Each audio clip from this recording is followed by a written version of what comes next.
Expedition 44 here with Matt and Ryan, and today we've got a guest on. You have heard quite a bit of our videos, if you're a regular viewer, talking about women's roles in the church, the ministry, God's kingdom, and it's no secret that Matt and I hold women in very high esteem, you might say, equal to this esteem that we would hold anybody else, and that's often referred to as an egalitarian mindset. So today we have brought a good friend onto our show to help us work through some of that.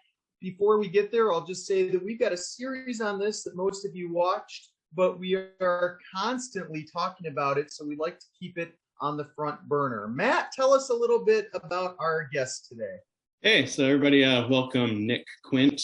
Nick is a good friend of mine, but I'll just kind of go through his bio here before he introduces himself to you.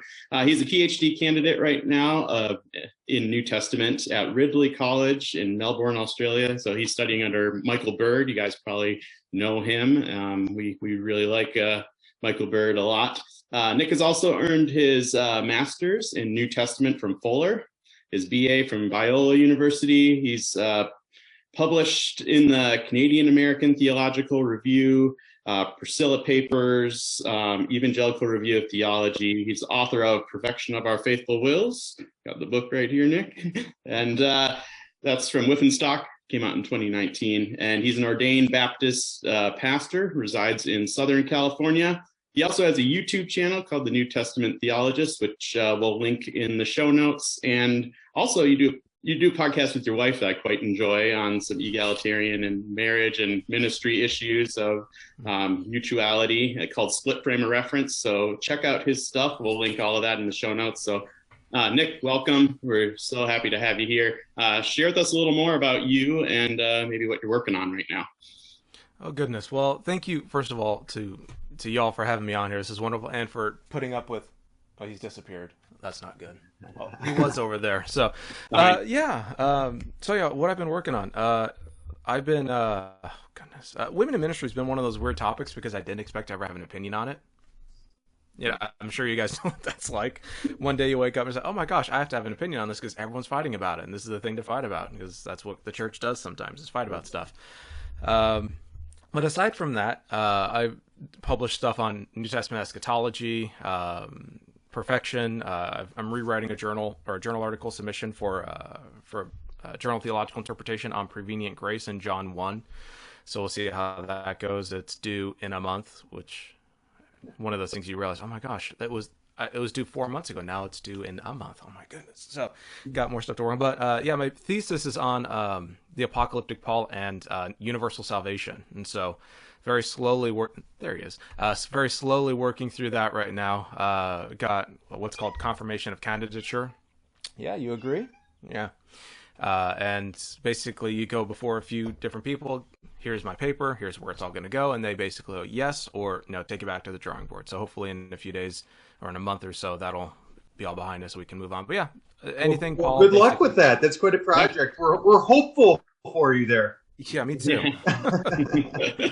But my supervisor is very encouraging and very snarky, which is a wonderful combination. Keeps you humble. Good. So, your wife Allison, is she a PhD also or a candidate?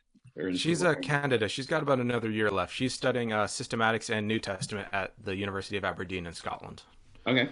Yeah. And so she's wrapping that up. Yeah, that's awesome. Very slowly, but and so if we get into certain texts, I might be leaning on some of her work, which is unpublished, but she's got the receipts on all of it. So that's good. Yep. And didn't your son Nolan just turn 2? Yep, Nolan just turned 2. Oh, technically today just turned 2. We celebrated the weekend just because we have family down there, family here, and it's like, well, one day here, one day there, and now we're here at home trying to relax from that weekend. And we're all introverts. Well, I'm an introvert, Allison's an introvert, and so one of those things. It's like, oh my goodness, it's so nice to actually have time at home with the kiddo, and so. But yeah, he's turned 2 and he's wonderful. He's listening to music right now. I can slightly hear it in the background. So, but yeah, he's wonderful. Cool.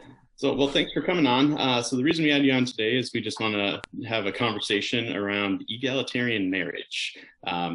So we both, Ryan and I, like he mentioned earlier, have done a series on women in ministry. We've hit on egalitarian marriage a little bit in our Colossians series when we hit Colossians 3 a little bit. Also we just finished a series on First Peter in the household code stuff. But we wanted to have you on since you're kind of a guy that I've talked to quite a bit about this and a good friend, and kind of talk about egalitarian marriage. And I think a lot of it has been a hot button issue lately, and it's kind of often like framed in men's and women's roles in the household, that there are certain biblical roles that they say, a biblical manhood, biblical womanhood, and how that is reflected in a marriage relationship. So any thoughts on that, just to kind of frame this as we start, and then maybe we'll just jump in, we'll go to Genesis and then talk through some text in Paul.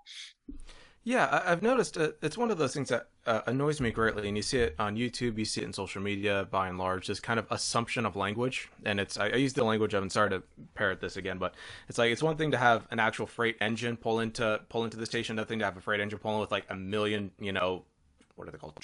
Trucks behind it, thing behind it. And that's kind of how theological language works in conversations. It's we're all aware that there's a locomotive driving, but we're often unaware of all the packaging that we have with it. And so the language of roles is kind of like that. It's kind of like using the word spiritual. It's like, what does that even mean anymore? It's like eschatological. Okay, what does that even mean anymore? Because philosophers, linguists, people use words in ways, and but the language of roles, I think, is one of those kind of catch-alls that doesn't actually say a lot, that's grounded in the biblical text, at least in kind of the First Testament worldview, or even the New Testament worldview. And of course, there's overlap between the two significantly. But it's one of those things where that's more of a product of 1970s rhetoric that's kind of been imported and brought with everything. Kevin Giles in Priscilla Papers wrote a really good article. I believe it was called The Genesis of Confusion. And basically he accuses, with receipts, a lot of complementarianism, or at least complementarian theology, of kind of using certain words in a way that's novel, the language of roles, or even the language of complementarian. Like, most egalitarians I know, in fact, I can't think of a single one I don't, that believes, yes, men and women are complementary. My wife is my complement, but we don't, there's differences in how we define that, but it's kind of the assumption of language, and you might even say colonization of language, and treating it in a certain way that's just, one, not grounded in the biblical text, and two, is more of a product of history than we might like to think or imagine. And so, it's one of those things where we almost have to redefine the words we use, or try and go back to biblical categories of things. I know y'all do this on your channel very well. I've been very slowly trying to get back into your Romans and politics series, which I thought was very helpful. Very, very similar to my own view. Matt, you and I are a little different on Romans 13, but I think we arrived at the same place. Yeah. But yeah, it's just one of those things you almost have to, and that's the problem with women in ministry. It's kind of the issue to talk about it, but it's almost as if you have to reframe the entire debate around, all right, we got to put this stuff aside. I'm not going to let you use roles. You can't just let me use equality. We need to use better categories of terms and also define where we're going. That's where my training was in analytic theology, very, very minimal. I had an analytic theology professor, Oliver Crisp at Fuller, and everything was, what do you mean by that? What do you mean by that? What do you mean by that? What do you mean by that? And if we do that with the language we're using, then I think we'd be able to get away from a lot of the missing each other and the assumption of language in the entire debate, which seems kind of grounded in a lot of complementarian rhetoric. I often get, being an egalitarian, there's so many complementarians out there, and I get along with all of them. And people are sometimes very surprised by that I don't have this big parting of the sea of, this kind of thing. And, I always find it interesting that, if you read scripture from a complementarian viewpoint or an egalitarian viewpoint, even if you believe both of the things are truly honoring, respecting from either perspective, where you arrived at the end, kind of like what you said about your and Matt's view on Romans 13, the place where you land in real life looks very, very similar to the two, despite which one you kind of take. So, yeah, no, I feel that. Yeah, so I guess to start, we're all biblical scholars and like to go to the biblical text to form our worldview and our data about these issues. So people, if you get Genesis wrong, you get Paul wrong, like you said, like as we were talking before the show. So we're going to talk a little bit about Genesis, and I know that you're a Pauline scholar, Greek more in the Greek and than in the Hebrew. So we got Ryan, who's our Hebrew scholar. So we're going to talk through some things in Genesis to start, and then we're going to jump into your expertise after that. So Genesis 12:18 to 24 and Genesis 3:16 are kind of some hinge texts that complementarians use to frame marriage. And so I'll just read those quick, and then we can dive into them. You can give me your thoughts. So I'm just reading from the CSB because it's what I got in front of me here on my desk. And so it says, "Then the Lord God said, 'It is not good for man to be alone. I will make a helper corresponding to him.' The Lord formed out of the ground every wild animal, every bird of the sky, and brought each to the man to see what he would call them. Whatever the man called the living creature was its name. The man gave names to all the livestock, the birds of the sky, every wild animal, but for the man no helper was found corresponding to him. So the Lord caused a deep sleep to come over the man, and he slept, took one of his ribs," I don't like that translation, but we'll talk about that, "and closed up the flesh in its place. Then the Lord made out of the rib, and he took the man, made a woman, brought her to the man, and the man said, 'This is bone of my bone, flesh of my flesh. This one will be called woman, for she was taken from man.' This is the reason a man leaves his father and mother and bonds with his wife, and they become one flesh. Both the man and women and his wife were naked, and they felt no shame." So that's let's just start with that one. And so we've got Adam created first, and I think that's the thing where people get hung up on. So, I think even most complementarians, when they start here, they kind of go from a premise that, perhaps they're both created equal, but then the male gender is kind of given like a greater responsibility or a headship, or, maybe a leading or even a leaning that way. So where do you start with that? Yeah, and it's one of those where the problem, and Ryan, I'm sure you know far more about this than I ever will. The problem is reading narrative is narrative doesn't always give you the thing you want. You have to read narrative narratively, which sounds dumb to say, but we often kind of go to Genesis thinking we're reading propositional or reading an epistle. It's a completely different way of conceptualizing. It's a whole different worldview. It's like you're reading The Lion, the Witch, and the Wardrobe versus Mere Christianity. They are two completely different bits of literature, and you can't just pop in one and expect it to work. The thing I noticed immediately with Genesis, and I take I forget exactly where I heard this from. I think it was a New Testament guy, but he's done a lot of work in Old Testament. Was what you have, and I think Heiser might take this view. It's you have temple imagery kind of woven throughout Genesis 1 through 11 very specifically. Kind of this cosmic temple kind of brought down here, and you have Adam and Eve as kind of archetypes or representatives. However you frame that. So that's kind of woven throughout. So already, and if you take the idea of priesthood as kind of a subset of that, then you have an interesting idea of representation as priestliness. The issue, of course, in Genesis 1 is both men and women are given dominion or to rule or reign over creation. They exercise this reign or rulership together. And there's no sense of preeminence or prioritization of the male or the female above the other in terms of the actual function of that. And then you get to Genesis 2, and you have a kind of a retelling, or you have the macro level, then you have the micro level, so to speak. You jump up, then you jump down. Mm-hmm. And then you've got Genesis being, or rather Adam's relationship to creation being defined in terms of what he is and what they aren't. And so there's kind of, you've already have differences. And so he sees, well, I can't do anything with the animals because it doesn't fit me, doesn't work. That's not how very clearly not me, so to speak. And so him being made first in the narrative doesn't tell us anything except that he's alone. That's what the text tells us. Adam was alone. He didn't have Eve. He didn't have a counterpart. And so when you get to Genesis 2, 18, God flat out says, it's not good. So I'll make you a helper. And that's kind of where some people get hung up on, because they kind of take made first needing a helper as kind of a premise, a theological axiom. And the question, of course, and Ryan, I'll defer to you on this, helper is, as I recall my looking at it, even either with a verb or the noun, if it does denote a subordinate, it has a military component as well. But usually it's God being the rescuer over people, or you have kind of counterparts interacting in terms of offering assistance, nations offering assistance to others. But I don't know if I want to toss that to you just so I don't overstep. Well, the word there is azar, and when you get that, it kind of usually means helper suitable for.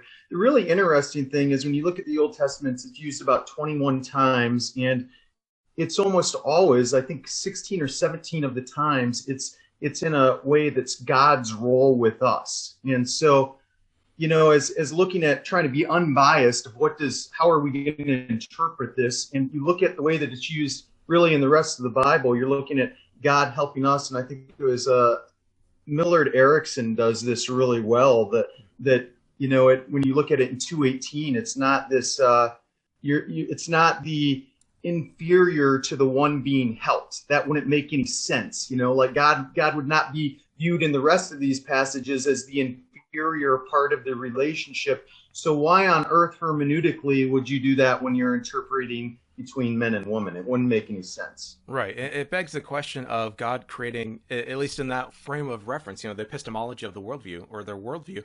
Why would God make Adam an inferior product? Right. So to speak. I mean, I'm being crude about it, but that's kind of the idea. Why would God's not going to give me a cat to help me lift a heavy object. That doesn't work, And I think I'm trying to remember. It's kenegdo. I know it's a compound word. I forget exactly. But it denotes something like, and this is the problem with prepositions and phrases like this is, it denotes something like either correspondence or like in front of. Taking it. So it's almost as if what was taken from his side is kind of brought face to face with him. Yeah. And so, but it has this notion of kind of complementarity, but of kind of this equal standing, this kind of resemblance, and that's what he straight up says, right? The Adamic, the dirt man, as my old Hebrew professor loved to say, recognizes both. It's not that she's dissimilar; it's that she's similar to him. This at last bone of my bone and flesh is my flesh. For she was taken from me, so she shall be called woman, which is just man with a feminine ending. So there's nothing really weird about any of that. Yeah. So like you said, the K is like this range of meanings. It's kind of the Greek preposition kata, in transferring over. You get that a lot of times in the Septuagint. And the best thing is to go with according to or corresponding with. And again, if you're going to be totally unbiased hermeneutically, that's the way you translate it everywhere else. So why would you do it differently here? Exactly. And it creates a kind of, and that's a good point. Just hermeneutically, is the joke is if your reading of Paul clashes with your reading of Romans 7, you've interpreted Paul wrong. Your lens doesn't work. Exactly. Yeah, your lens doesn't work. And the same thing with Christian theology generally, because you'll see people read Revelation with incredibly critical eyes, incredibly aware of linguistics and hermeneutics and Anthony Thistleton's, aspects and, Stan Porter and all these guys. But when it comes to women in ministry, suddenly words get very specific, right, very precise. And it's like, well, okay, hold on now. We can't just throw all this out just because we hit your pet project. And that's part of the thing we have to learn too. Complementarians, egalitarians, we all have to learn that. Mm-hmm. But what I love about what you said is there's that kind of correspondence, but there's also that, or what Adam says here, and maybe we'll go into side, because I think that's the third kind of premise that people go with. Salad means, I went and looked. It just means like, it means like side or kind of, it's used in the side of like holy architecture or holy mountains and throughout the First Testament. And so if we take kind of the priestly element that I mentioned, I think the author is basically saying male and female, Adam and Eve together, comprise sacred architecture. They are the place where God's temple is. And of course, if Jesus, and that of course is transferred to Jesus in Romans 3, I would argue, him being the mercy seat, Jesus is the place where mercy is found, representing and subsuming the whole kind of concept of Old Testament mercy and sacrifice in his own person, which means you don't have to go to the temple. Faith in the temple is what saves you, so to speak. And that's being very simplistic or simple about it. But I don't know what y'all think about that. But I think rendering it as rib that's oddly specific for a very general Hebrew term. Yeah. And again, I go back to the Septuagint a lot, and I would say it's always translated as side in the Septuagint. You'd be very hard pressed to find anywhere where it wasn't. So that's very, if nothing else, if you don't put a lot of merit in the Septuagint, we do put a lot of merit in it. But if you don't, then at least it should clue you off on the way that they were thinking of the day and would agree with that kind of theology. Well, and it's Paul's Bible. Well, it's not Paul's Bible, but it's the thing Paul quotes from all the time. So if you're an Old Testament person or New Testament person, you need the Septuagint. So I'm sorry, Matt, I interrupted. No, it's fair. No, before we move on, like we've been called out for our interpretation of side the other day by a certain YouTuber who's doing a women in ministry type thing. So and like you said, it's and he he said, he's like, well, I can't find this anywhere. I'm like, well, I guess you haven't read enough. You got John Walton, who... You ever read the Septuagint before? Yeah, have you read the Septuagint? Have you read John Walton? I mean, I just did a quick Google search this morning, and I pulled up about 15 articles that said it. So it's just, yeah, it's indicating that it's the completion, because the two become one flesh right after that. So it's promoting equality right in the text, of that they're two parts of one whole. And, right. There's not one that's 60% and one's 40, or one's 30 and one's 70 or something like that, but they're two equal parts, like one side of a mountain versus another, one side of the temple versus the other, one part of the ark, the rings on one side of the ark versus the other. That's the way that Salah is used in the Old Testament, and the Greek word used in Septuagint as well. So, yeah. Well, and also too, I heard this. I don't know if it was a ancient rabbi text or a modern phrase. I don't know where I heard it from, but Eve was not made from Adam's head as to be over him, nor from his feet to be beneath him, but from his side to be part of him, or to his side. And if we take and kind of do a biblical theology of that, then you think of human beings as sacred architecture. That's kind of course, playing off the idea of the Imago Dei, which of course is a big issue, but also of representation. That Adam and Eve didn't need. They didn't need a mediator, or kind of a filter between God and them. Rather, Eve was able to stand on her own and speak to God in the complete way that Adam was. The only thing is, she didn't receive the commands, or at least it's not said that she received the commands. So maybe that explains a little bit of the issue that follows in Genesis 3. But you don't see any sort of prioritization of the male. Rather, you see the male as being incomplete or unfinished. He is lacking something. It's not that he's lonely, it's that he's alone. He doesn't have the animals have their mates, their people, they're not their people, but they have their pairs. Where's his? And so basically it's, if anything, if you really want to push it, what's first is not always better. What's second sometimes is better. I mean, what is it? On the seventh day, God rested, if we want to be silly about this, and so... and all the pairs do in the Old Testament, all the second-borns are the ones that get the blessings as you follow Genesis. King David.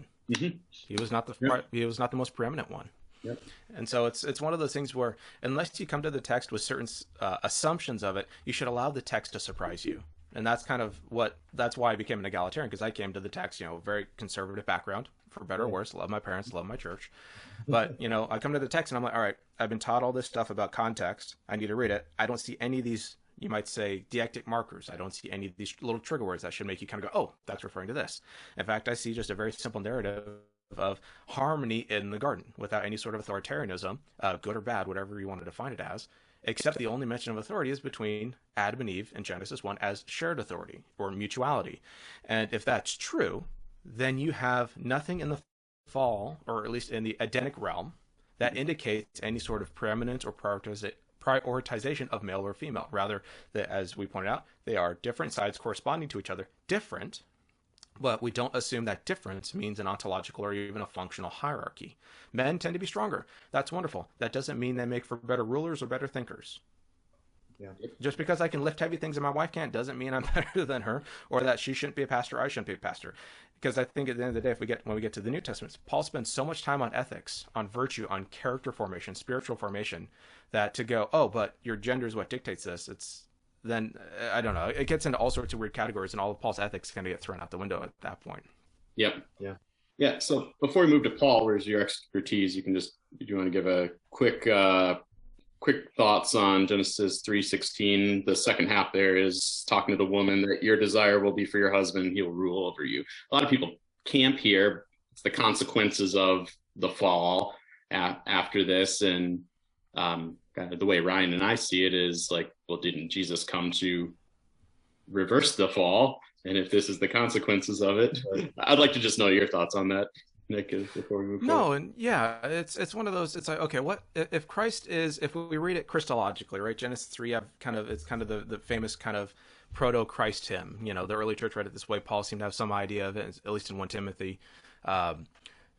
So what happened in, I don't even like calling it the fall. What happened to the desecration? What happened to the degradation of creation? What happened when things went off its moors, so to speak?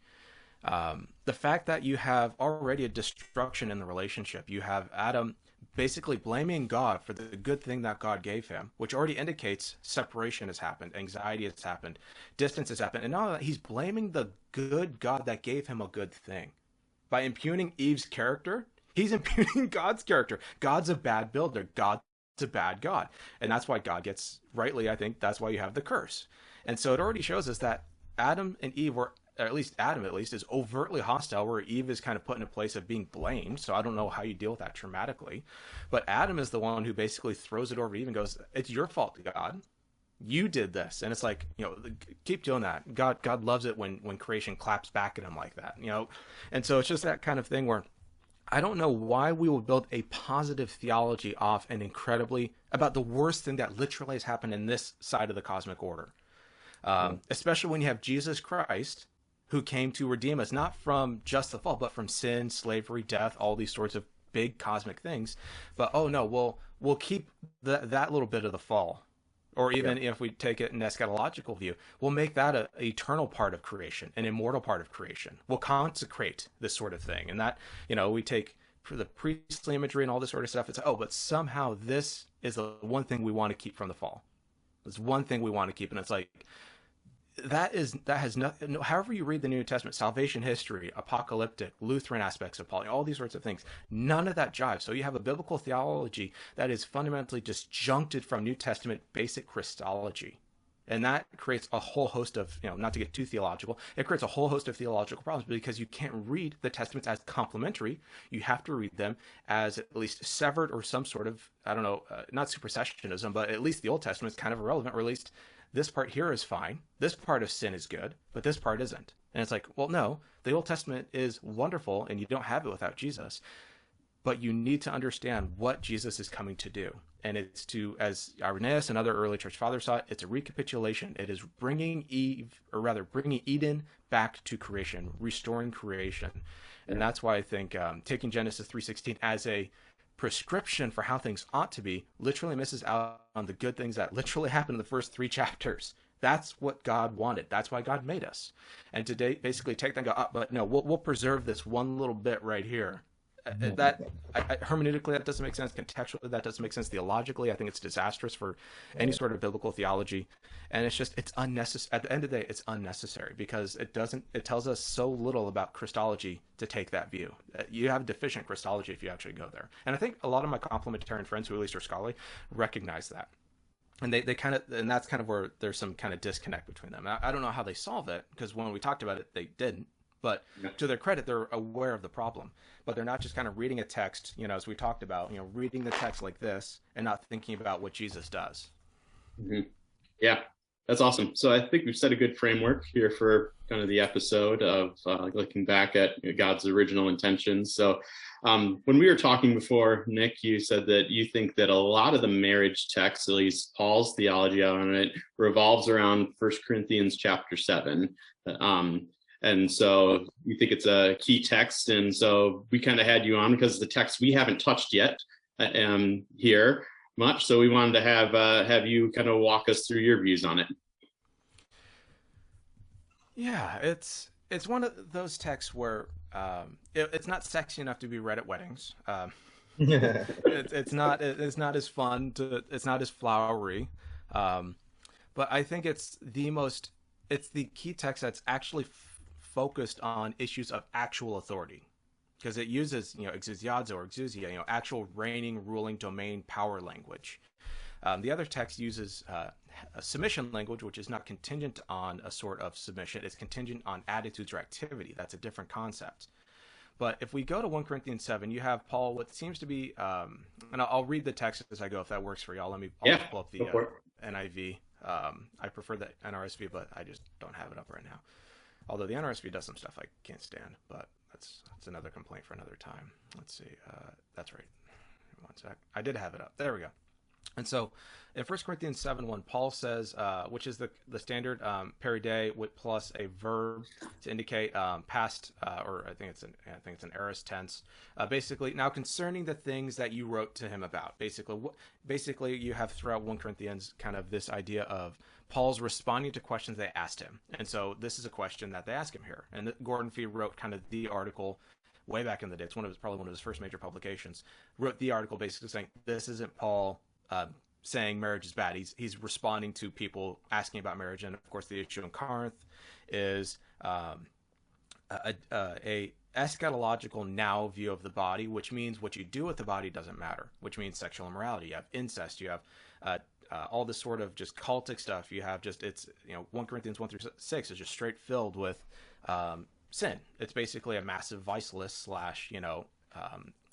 condemnation of the incestuous man, the man having, or at least maybe possessing, there might be some issue there as well, his stepmother. And so, and they're praising it because, what does it matter? We're glorified now. And what we do in the body now is wonderful. So it has this kind of weird kind of mesh of sin and glory, and based on a faulty eschatology, which tells us that theology matters. It's kind of the joke. You get your eschatology wrong, you end up in all sorts of fun places. Mm-hmm. But Paul says, so their question to him is, it's not good for a man to have sexual relations with a woman, or to, often it's slang, to be impassioned by a woman. And so that's their quotation that's Paul's quotation of them. And then he says, but because of the temptation to sexual immorality, each man should have his own wife, and each woman her own husband. Now already we see something different here. As we see in Ephesians 1, the women are addressed first, which is very uncommon. If we read Pseudo-Phosilides, a Jewish text that has kind of an extended household code, the women aren't even addressed. It's addressed to the paterfamilias, the man of the house. Same with slaves. You don't even address the slaves or children. You address the man in charge. And so already we have something different going on in Paul's kind of thinking. He's adopted the model, but he's not assumed it uncritically, which I kind of like. But you have each man should have his own wife, and each woman have her own husband. So often in Greek, you have a clause, then you have a subsequent clause that mirrors it or assumes the verb. Here you don't have that. You have both verbs, man have, woman have. And so each one is acting. Paul doesn't even give the assumption, just to make sure, in case you're missing this, I'm saying they have this same thing too. And so there's this perfect parallelism in Greek, which is very pretty, or beautiful, I should say. But each one possesses or has. They have agency here. This is active tense form. They are taking this for themselves. They possess the spouse, which is already something different. And I would argue not out of concert with Judaism or first century Judaism or Old Testament thought. Maybe nuanced a bit, but I don't think Judaism was sexist like the common caricature. I get really angry at. It's just easy to say Jews were sexist just to make Jesus look good. It's like, no, Jews were actually pretty wonderful. It was good to be a Jewish woman compared to other places. It's not perfect, but anyway. And so the woman should, or rather in verse 3, the husband should give to his wife her conjugal rights, or has a debt to her, and he owes her this. And likewise the wife to the husband. So again, you have husband and wife being perfectly balanced in terms of obligation. And now what is, it's translated as conjugal rights or marital duty, or debt. You probably wouldn't translate it in terms of economics. You probably would render it in some sort of kind of relational correspondence. You would render it something closer to like, has an obligation to his wife or to her husband. Because taxes or economics is a little foreign to the context, I think. But in any sense, you have this beautiful likewise woven throughout the passage, indicating what was said before is meant to be reciprocated, and so these phrases parallel each other. And then verse 4 is one of those passages I have not found any. You don't find it in Jesus, you don't find it in Philo, you don't find it anywhere else, or at least this sort of concept. For the wife does not have authority over her own body, exoudiazo, but the husband does. And people like to stop there and go, see, the man. And that's when I actually preached in church. I saw a husband nudge his wife, and I looked at him like, I'm going to read the rest of this verse. We're going to get biblical right now. He nudged her, kind of, and he knew what was coming. He's a good guy. He nudged her like, yeah, that's right. And then I jumped up and shouted, in the same way, or likewise, the husband does not have authority over his own body, but the wife does. And so if we want to talk about having authority in marriage, we want to talk about having authority in the household, who has it? It is your spouse. It isn't you. It's your spouse that has authority. The husband has authority over his wife in the same way the wife has authority over her husband. And when we kind of, in the language the one response I heard was, well, it says over the body. And I'm like, okay, having had sex at least once, because we made a kid, I know that sex is never just about what the body does. Not to be too weird about it, but sex is not something that is merely physiological. That is not a Christian or Jewish view of sex. That's a secular view of sex. The Christian view of sex is that it is the whole person engaged with another for pleasure and joy and procreation, sometimes, hopefully all three, but at least two of those. But it's also meant to be a form of sanctification, as we'll see, of holiness, that instead of being promiscuous or being or being abusive, you engage with one another mutually as people that you both enjoy being around, but also enjoy being with. And so the idea of not having authority over the own body does two things. One, it assumes that men do not have the final say in the relationship, and it assumes that women have the right to say no. So in terms of church culture, and we don't have to get too much into this, but would that certain church leaders and apologists had this verse in front of them or tattooed on the inside of their eyelids? Maybe the church might be in a better place. But if we read this text in a first century context, no Greco-Roman authors thinking this. They may think, yes, you defer to your wife, in children or in household. But here, in terms of sex, a man at that point, he didn't have to ask. He could do what he wanted. And Paul essentially takes that right away and basically says, likewise, the husband does not possess authority, but the wife does. And this is, I think, the only time where we have a woman explicitly given authority over her husband's body, or at least the relational component, because you don't see this sort of thing. And you don't see this sort of thing now. That's the funny thing. It's like you don't see this sort of sexual ethic now. And that's why I kind of chuckle. I'm like, people want to say, oh, it's progressive. Yeah, it's because we're not doing it. That would solve a lot of problems. And then in verse 5, and I love this, do not deprive one another, so that one another language, that reciprocality, except by mutual consent, or having, and I love this, the same mind. And that's, of course, a compound of the same mindset that was in Christ Jesus and Philippians 2. So there's a humility aspect, there's a humbleness aspect, but it's a shared mindset. We share the same value. And we only deprive one another if we agree to it. But it assumes here also, do not deprive one another, assumes that women have sexual agency, that women have not only sexual agency, but sexual desire. And that is good. And because often it's kind of, at least, with pornification of the American mind, specifically in the church, we can look at Mark Driscoll, we can look at all of that. When you look at this text, it assumes that women have a desire for sex, the desire for their husband, and it's good. This is a good thing to desire your spouse, because you're not going anywhere else for it, and you shouldn't be. But I think it tells us that Paul has a very high view of not just women's bodies, but of women's desires. He's not he's not a Puritan, or at least the caricature we think of the Puritan, right? And I think that's so. It's so vital for our Christian theology that he understands the value of sex within a certain context, but also of agency and humanity of the spouse. And he doesn't take that away. Rather, he affirms it. And would that you preach that at a wedding. You do not have the right to claim your wife to do this or your husband to do this. You have to view them in a completely different way. So I don't know if you all want to jump in right now, but that's the first 5 verses that I kind of see. And it's tied in spiritually as well. Just devote yourselves to prayer together. And so again, whatever you do, whatever you want to do with this, there's mutuality, there's correspondence. What's good for the wife is good for the husband. There's no kind of preferentialism or prioritization given here. He assumes that both want to have sex. Here's how you do it in a healthy, holy way. And we'll get to sanctification. But please, I want to hear your all's thoughts. Yeah, I mean, I'm totally right there with you. I remember reading Philip Payne's book. He wrote kind of a work on all Paul's things, kind of what does it say to husband and wife. And he just calls this out as Paul's egalitarian. He reads it and he just comes right out and says it. Like, how can you read this and not take an egalitarian understanding of it? And that's, there you go. Great book. Yeah.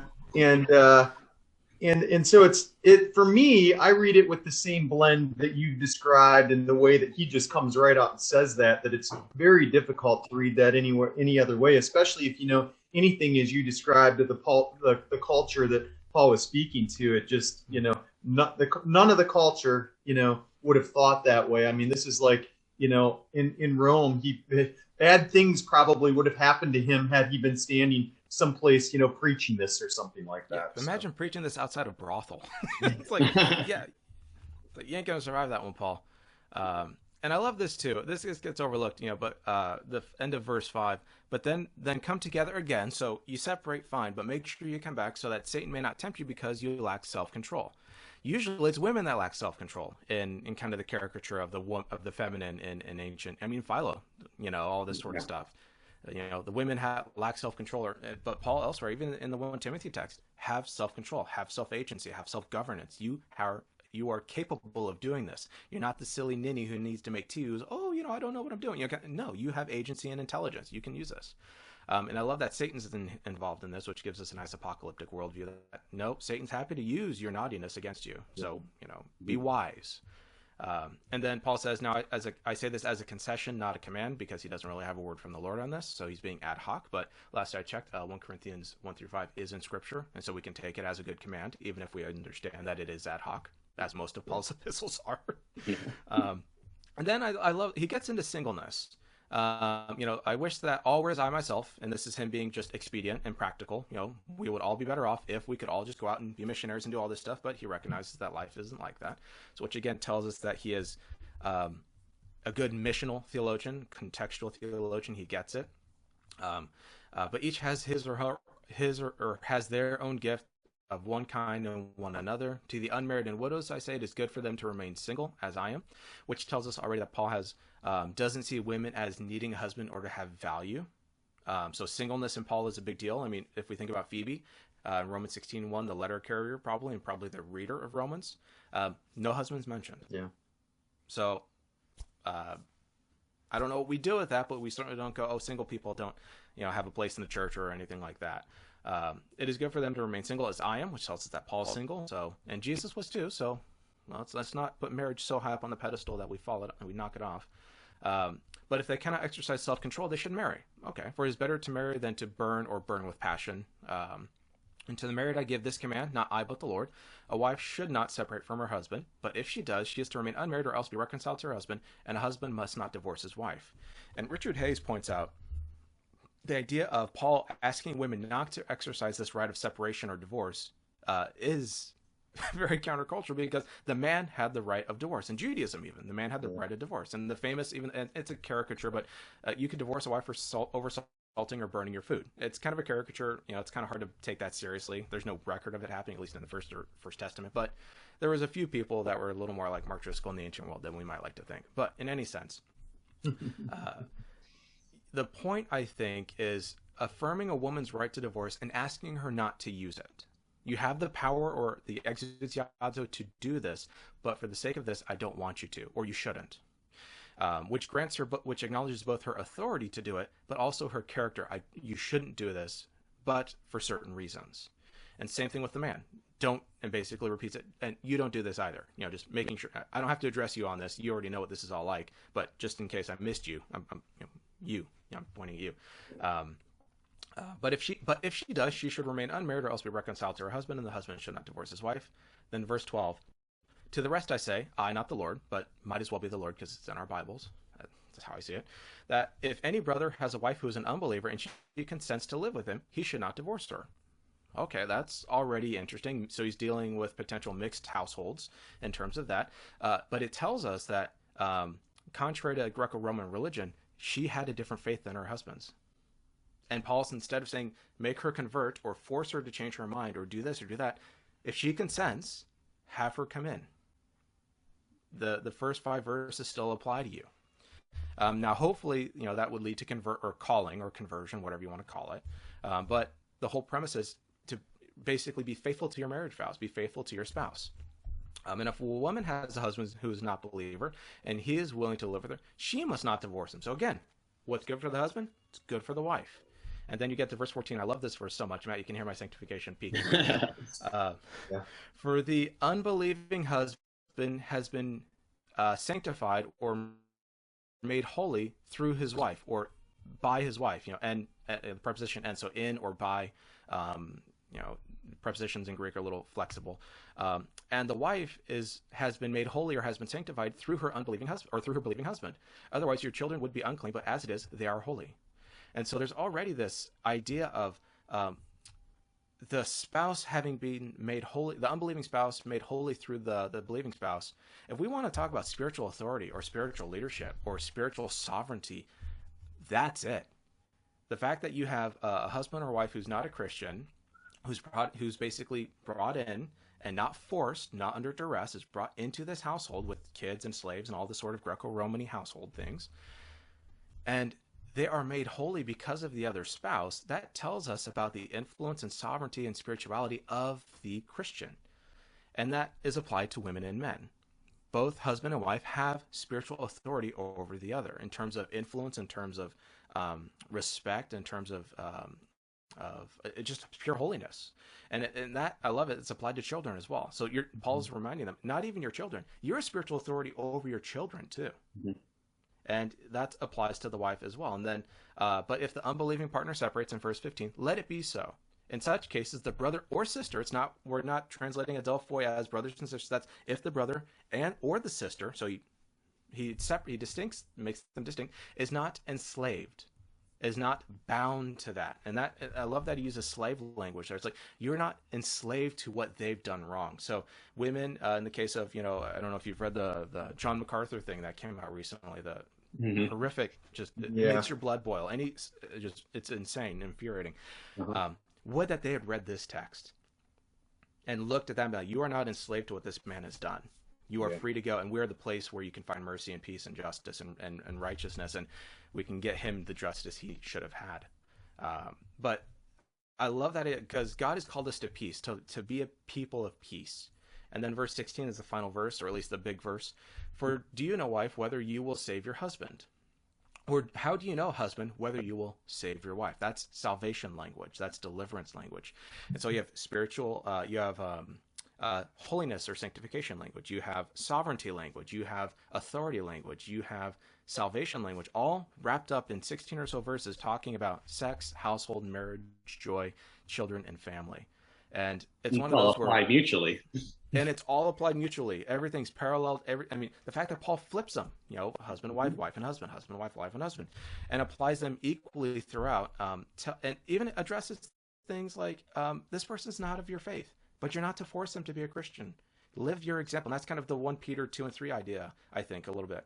Yep. Live in a way that makes them want to be a Christian, not in an abusive state, but in a state of humbleness, of reverence, and of service to one another. And here, he assumes that husbands have to do the same thing to their unbelieving wives and not to force them, which tells us that even as non-Christians, they have agency, they have intelligence, they have their own mind, even though you are to have the same mind that was in Christ Jesus, as he said earlier. And so I think theologically that that really challenges kind of the predominant, I would say, complementarian mindset of how they read text, but also of how we govern relationships.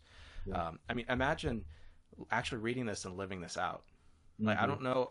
I've heard complementarians address the text, but it's usually, that's addressing sex. And it's like, it sounds like you've never had sex if you say it's just, what I mean? It's like, I'm sure you have. I know you got kids, but I'm pretty certain you would never say that if this text didn't say something that challenged your worldview, as it challenged mine. Struggling with pornography since I was like 7, getting married, that changes how you view your spouse. And it forces you to change how you thought about your spouse and what you expected in a marriage. And so, I don't know, I think it's such a holy and wonderful text that challenges us, especially in the West. I really like how you landed on 14. To me, that is the quintessential verse here of figuring out roles, like you said. It kind of goes through and just, we think of spiritual authority, unfortunately, in our American minds as lording over somebody who's the head of the household, and we don't think of it as really gift language, and I think when you get into the rest of the scripture, everybody kind of understands gifting better, that if somebody is gifted in this area, then it just makes sense that, God put them there and they're going to work within their giftings. But then when it gets to a husband-wife relationship, like all of a sudden they want to change the dynamic, and this verse just speaks so well to let's keep the same thing that we've been teaching, preaching. Jesus was preaching about your gifts. Let's keep that here. And when we're talking about spiritual authority, it doesn't have this dark, ominous idea that our church and world have made it out to have. It just simply means let's let somebody step aside where somebody else's gifting is going to be able to kind of take it and go with it. So it's beautiful to me, and I totally agree with you that, like, boy, if you read this, if nothing else changes your view of being an egalitarian, this should. And if it doesn't, you probably need to rethink your ideology about your, how your theology actually does connect from one book to the other. Well, and especially, Matt, and I want to hear your thoughts, of course, but if we bring in the language I used of Genesis 1, of priestly, of role, of sacred architecture. And if we take if you take your spouse's soma as being sacred, as being something of infinite value to God, as I'll speak for my wife, as she is the other side of the temple. With her and I, we have created a sacred space together in our marriage. And of course, children are brought up in that, friends, include friends in that household, and family, but there's something infinitely sacred, I think, in the way God has created us as male and female that really presses against the idea of overlordship or having underlings. And it also treats the other as, my wife doesn't need to go through me to go to God. I don't have to go through my wife to go to God. Rather, as priests, as representatives, as viceroys or ambassadors of Christ, we have that together. We can approach the throne, as N.T. Wright has said, on equal footing. Yeah. And if anything, maybe give her a nudge a little forward, hey, get a little closer and see what happens, kind of thing. Yeah. I, like Ryan, verse 14 really stuck out when you were talking about that. And it's addressed to the wife making her husband holy. And we have this mindset, I think, in the church is men need to be the spiritual leaders of the household or the spiritual authorities. But here it's the wife in this verse. And then you got it right afterward that it's equal.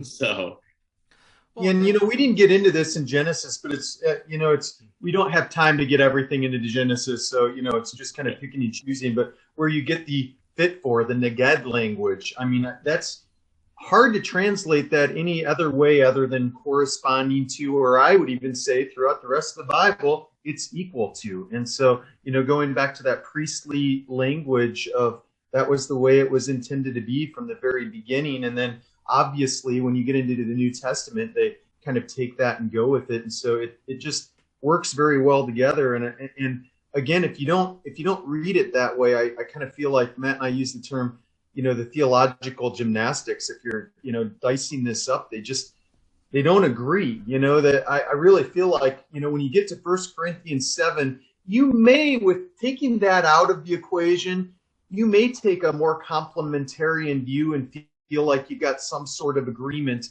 but then you get here and you've really got a lot of work to do. And so that's where I was kind of alluding to before, that it almost like to get here and not look at Genesis the way that we're viewing it, you've got problems of making things work, and you have to address that one way or the other. And again, going back to just hermeneutics, what's the easiest way to make sense of it? This certainly seems like this is the least amount of dicing, twisting, everything else just works.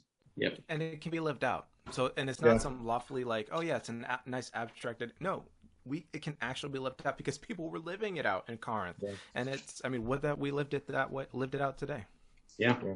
So I guess the last thing before we wrap up, and Ryan and I have done a lot of work already we did an episode in Women in Ministry on headship.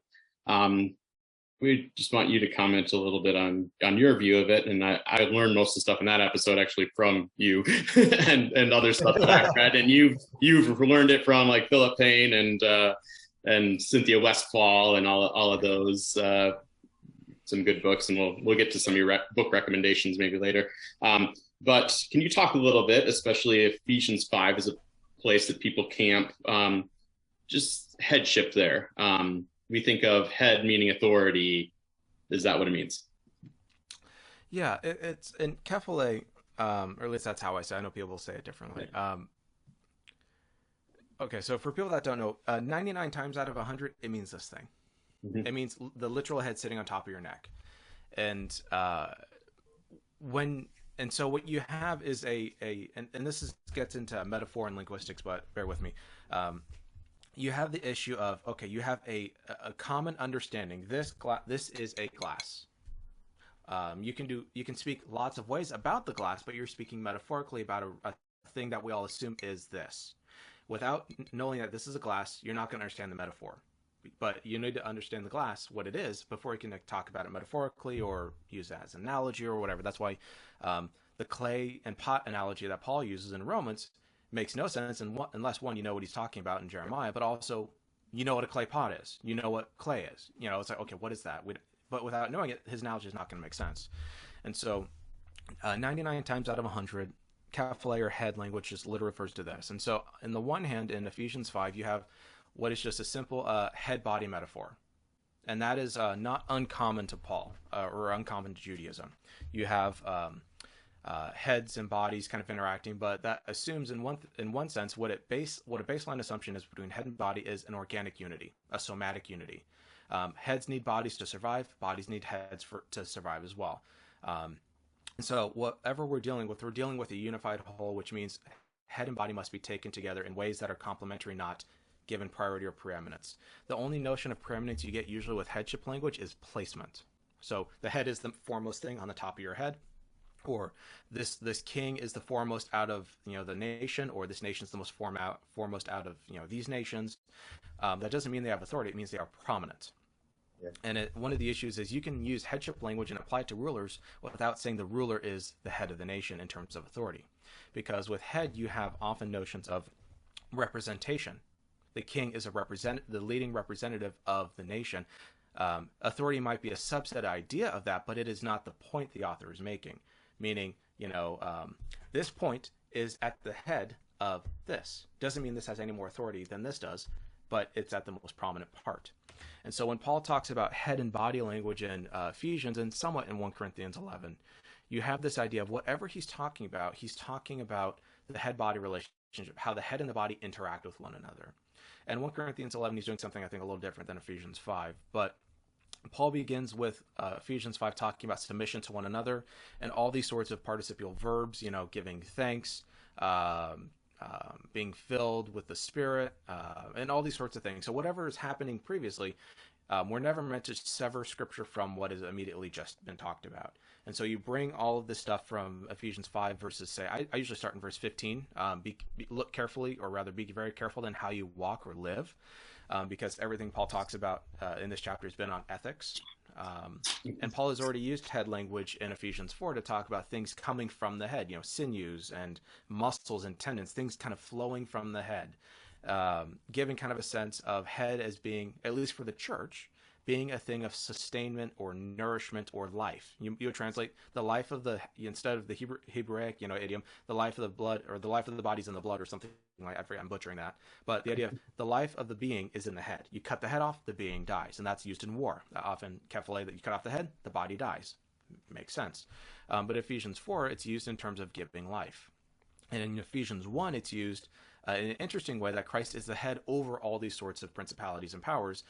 But the thing is, he's been given to the church as head. The difference is he is not the head of the powers in the same way that he's the head of the church. The church is not his military subordinates. They are not evil. We are not the principalities and powers. So the relationship is different. Christ is sovereign over these things, and he is given to us as head over those things for us. So Christ is you would use Christ as king language with that. So in that sense, you have head being used to denote priority or preeminence over all these other things, but the organic unity is applied to the church, not to them. Mm-hmm. And so, which means we're not talking about two separate things, because I've seen a few complementarians go, well, right. Ephesians 1 uses it in terms of authority over. It's like, well, who's the authority over? He's the authority over the principalities and powers. He's not the authority over the church, because they are different things. You don't treat the church like a military conquest. That breaks the metaphor. You have I can't say that word. I was going to say I can't say that word. You have the metaphor doesn't work, and so when you get to Ephesians 5, you don't just suddenly go, they wouldn't know what Paul's talking about unless he set it up for them.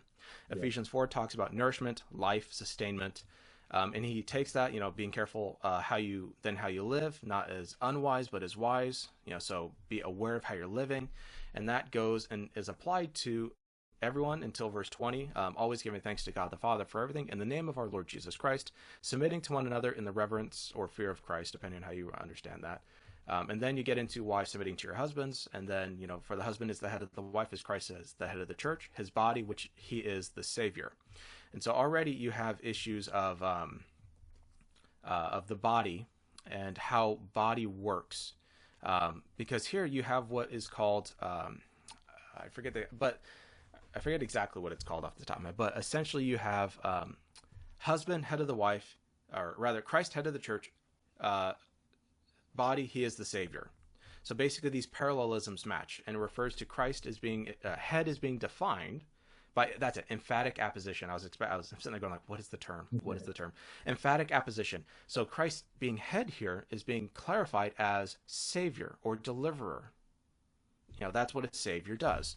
And now the metaphor is not perfect, because Christ is not the same as or Christ is not the same as the husband. And so Paul even acknowledges that. I'm speaking of a great mystery, which don't take what I'm saying too far, because that sounds like what the Corinthians did.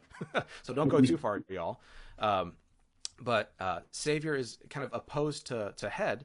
And then, of course, as the church submits to Christ, so too wives to their husbands and everything. The issue then is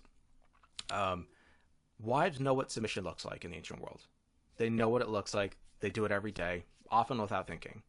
And so if Ephesians 5:21 is addressed to both husband and wife, because there's no verb in verse 22, you have to, like I said, you didn't have to infer it in 1 Corinthians 7, but Paul does that here. You have to take the verb submit. So submitting to one another out of reverence for Christ, wives to your own husbands. And so he doesn't have to explain what submission looks like to wives in the ancient world, but he Christologicalizes it. He places it under a new rubric. He assumes the organic unity of head and body and says, here's how you submit. It looks like you're doing it unto Jesus. You have a new ruler. But then in verse 25, since husbands don't know what mutual submission looks like or what submission to their wife looks like, he has to explain it to them. Husbands, love your wives just as Christ loved the church and gave himself up for her, as we do in chapter 5, verse 22.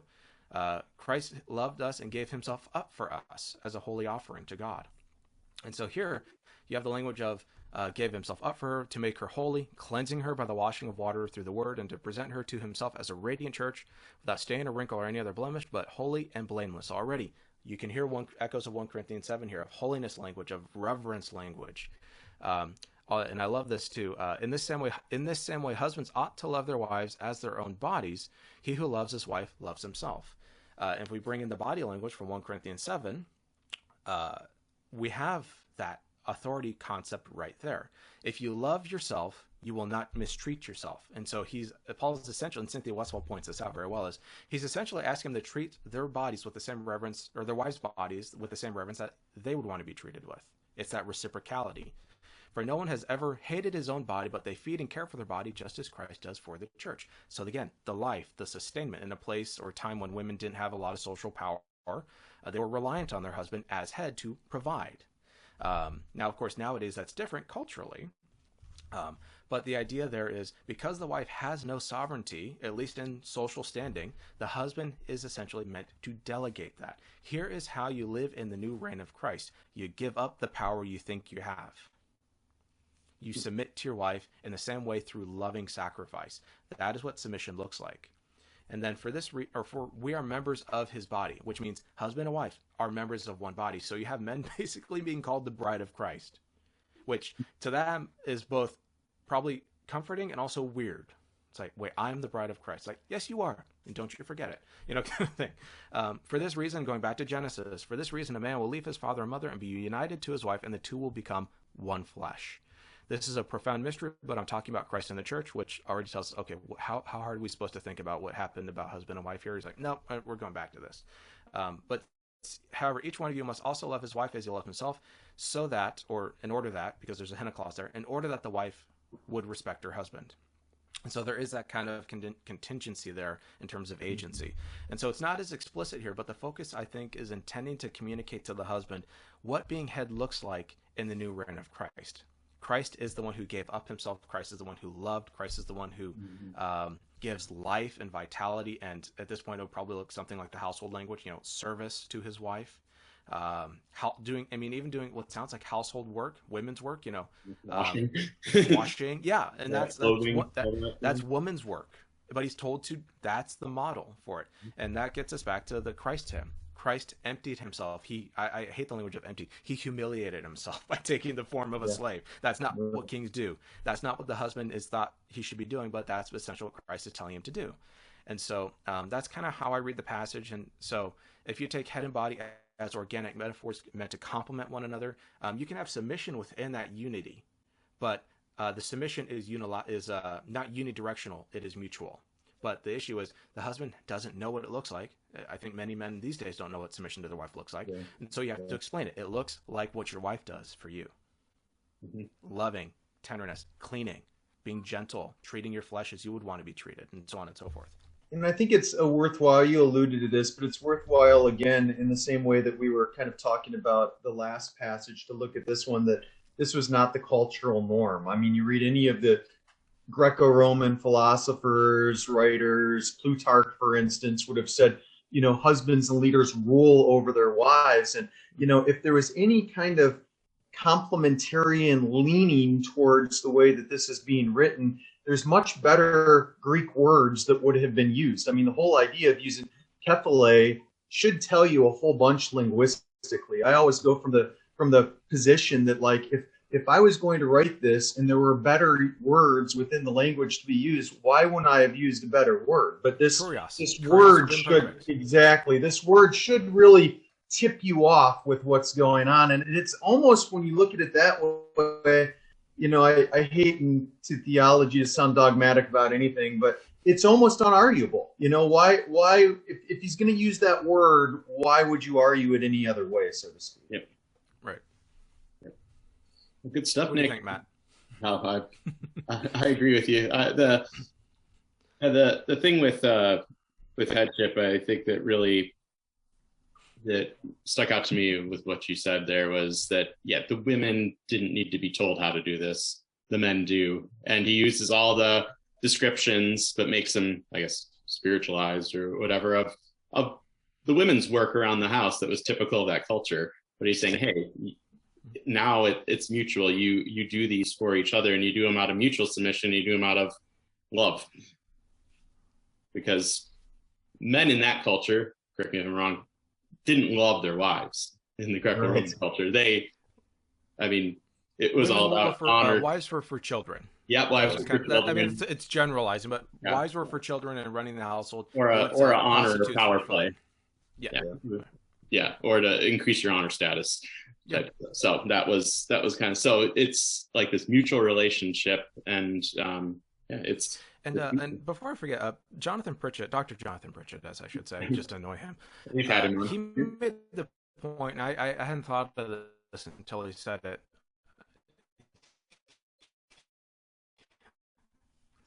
He said the wife to be much younger than the husband, and kind of that culture. And so if the wife is much younger, I don't know how much younger, probably more than we're comfortable with. But if she's much younger, she doesn't have the social status. She doesn't have the sovereignty. She has no idea of how all this works. And so, but she knows she's supposed to do these things, and I think that does help us kind of get a sense of, even in that sense, the husband is meant to provide or to be caring, or to act this way even towards her. She's not to be viewed as diminutive or tiny or these sorts of things. She is to be shown honor. And that's what First Peter talks about, co-heirs in Christ kind of idea, co-inheritors, or I think it's the phrase. Good. Cool. So thanks for coming on, Nick. We really appreciate you. Do you have any, any book recommendations on this topic if people want to study deeper? And second, tell people where they can keep up with you. And but if you name one, I can probably grab it off my shelf. I think the book you pulled down, Philip Payne's Man and Woman, One in Christ, is probably the most in-depth. There's stuff in there I would tweak a little bit, but I think he's right on probably about 90%. Yeah. I mean, that's New Testament studies for you. For those who want a kind of a more introductory text, there's a new edition of Discovering Biblical Equality, edited by Ron Pierce, Kristen McCurlin, and Cynthia Westfall. So it's a little more beginner, which is really helpful. The one I love that I think is really helpful because it tackles Protestant and Catholic objections to women's ordination is William Witt's Icons of Christ. Okay. I think he's an Anglican minister. I think he's at Trinity in Pennsylvania. Really, really good book. The worst part about it is that it uses endnotes instead of footnotes. Just the bane of my existence, especially. It's not as bad as Craig Keener, where half the book is footnotes, or endnotes, I should say. But that's a really solid one. He gets into kind of philosophical and systematic theology and stuff like that, which I'm not as trained in as I'd like to be. But that's a really solid book, and kind of he goes after Grudem, which is helpful, but he also goes after more sophisticated arguments, and goes after kind of the Roman Catholic kind of view of priesthood or of Pope, all these sorts of things, which is interesting as well. And he's kind of Anglo-Catholic anyway, so he's coming from a good place. So that's a good one. I think it's with Baylor University Press. Cool. I liked how you mentioned Fee earlier too. A lot of people, kind of consider Fee as being a very traditional source, and boy, you read a lot of his works, like even just his kind of more generic stuff, like the first epistle to the Corinthians, and a lot of this comes out from a egalitarian mindset, which surprises a lot of traditional complementarians when you bring that out and show it to them, and they go, "Oh." Well, and it's worth pointing out too. It's not as if it's the three guys on this channel that are egalitarians. It's Right. You've got, I would say, some of the most prominent biblical scholars in the world are egalitarian. Yeah. Richard Hayes at Duke, Gordon Fee, as you mentioned, who's I think he's still with us. I know he's getting older, but just what a blessing to the church that guy is. Philip Hanga also, N.T. Wright. Who else? Shoot, Michael Ben Bird, Witherington, Craig Keener. Yep. I mean, so it's not a bunch of nobodies, and Ida Spencer, Gordon Conwell, Cynthia Westfall, Mimi Haddad, Marianne Mai Thompson at Fuller, Love Seacrest at Columbia. I mean, you've got it's. I'm not saying complementarians can't be good biblical scholars or good biblical scholars can't be complementarian, but this is not a bunch of nobodies doing nothing about nothing. Yeah. Mm-hmm. You can also trace it to the early church. I mean, there's John Chrysostom. If you read a lot of his stuff, you'll get that in it, and Athanasius. And I mean, I've heard people try to argue that it wasn't a picture in the early church, where I mean, there's plenty if you go digging to find it.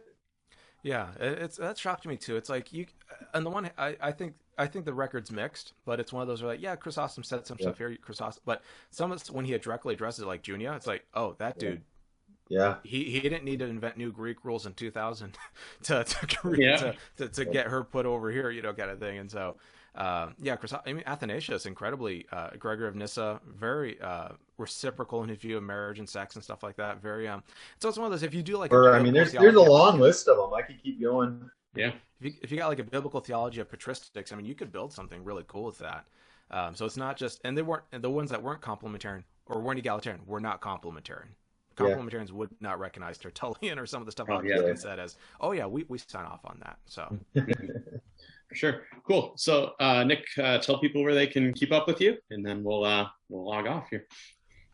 Let's see. For podcasts, you can check out my wife and I's podcast, Split Frame of Reference, on Apple. I think it's on Spotify. I don't know how it ended up there. I didn't apply for anything. They all just end up on Spotify. Got a YouTube channel called New Testament Theologist. I'm going through Romans 8 through 11 right now, very, very slowly. Spent almost 100 minutes on the first 4 verses of chapter 8, which was fun. I was so tired after that. Hopefully after the Roman series, I want to do a series on women in ministry, specifically on text, but also theology. So addressing kind of a biblical theology of gender that doesn't just go, well, I've got 5 proof texts, let's just do 5 videos on 5 proof texts. That's boring. And so I wanted to do something that was a little more integrative, dealing with systematic theology, church history, but specifically New Testament, but not just kind of being like, here's the same old text all over again. Mm-hmm. Cool. So thanks for coming on. Everybody who's watching, listening, go check out Nick, subscribe to his channel, like his videos, check out what he and Allison are doing over at Split Frame of Reference. Thanks, Nick. We've been really blessed to have you on, and we're praying God's blessings for you and your ministry. Yeah, thanks for having the conversation. May God bless you and keep you.